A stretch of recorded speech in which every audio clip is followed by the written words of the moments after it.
In a small town where the echoes of history lingered, a courtroom stood as a symbol of justice, or so the residents believed. On a fateful day, the atmosphere shifted dramatically when Officer Jake Thompson, known for his aggressive tactics, drew his weapon on an elderly man, Samuel Carter, right in the middle of a trial.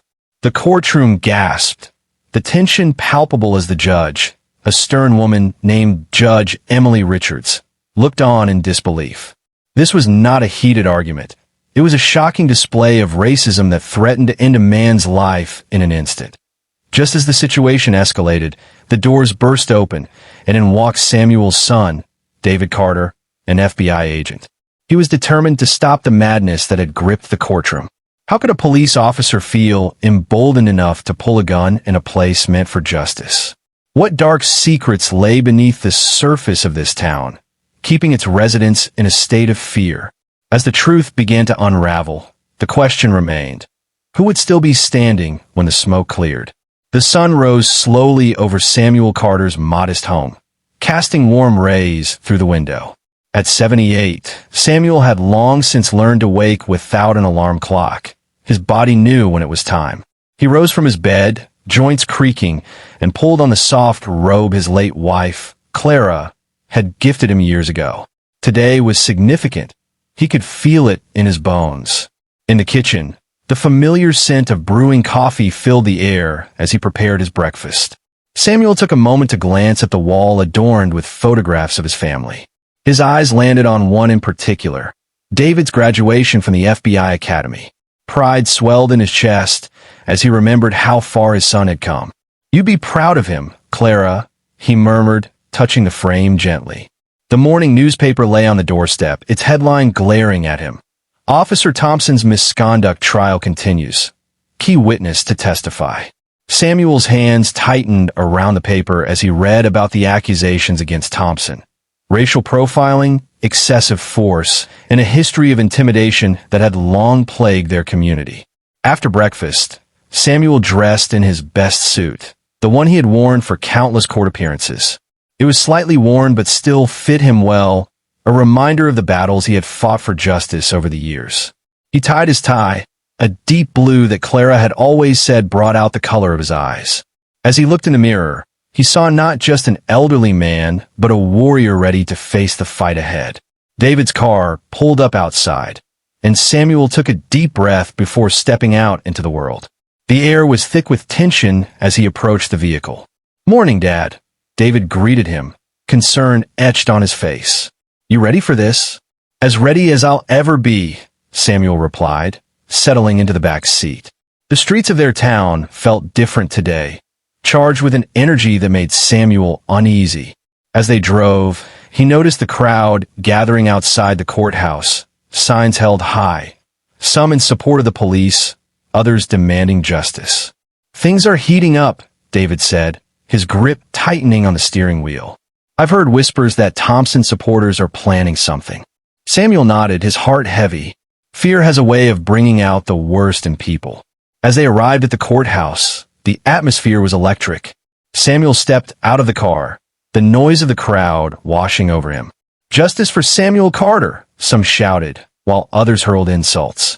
He climbed the steps with purpose, each footfall echoing the weight of his past. Inside, the courtroom was packed. Samuel took his place in the witness chair, his heart racing as he prepared to recount the events of that fateful night. The prosecutor, a determined woman named Lisa Grant, approached him. "Mr. Carter, please tell the court what you witnessed on the evening of May 10th. Samuel leaned into the microphone, his voice steady. "I was leaving the community center after a meeting when I saw Officer Thompson pull over a young man, Marcus Johnson. Thompson was shouting at him to get out of the car, even though Marcus was compliant. As he spoke, he could feel the tension in the room. Thompson's supporters glared at him from the gallery, their hostility palpable. But Samuel pressed on, recounting how he had recorded the incident on his phone, how Thompson had threatened him when he refused to stop filming. "Objection!" Thompson's attorney shouted, but the judge overruled, allowing Samuel to continue. Officer Thompson's actions were not just excessive. They were a blatant disregard for civil rights. The courtroom erupted in murmurs, and Samuel felt a surge of strength. He was not just fighting for himself, but for every person who had suffered under Thompson's oppressive hand. Just as the prosecutor was about to introduce the video evidence, Thompson's face twisted with rage. "You think you can ruin my life with your lies?" he shouted, standing up abruptly. The courtroom fell silent, all eyes on him. In that moment, chaos erupted. Thompson pulled a gun from his waistband, pointing it directly at Samuel. Gasps filled the room, and Samuel's heart raced. But just as fear threatened to take hold, the doors burst open again. David stood there, his FBI badge gleaming, weapon drawn. "Drop your weapon, Thompson," he commanded. The tension was unbearable.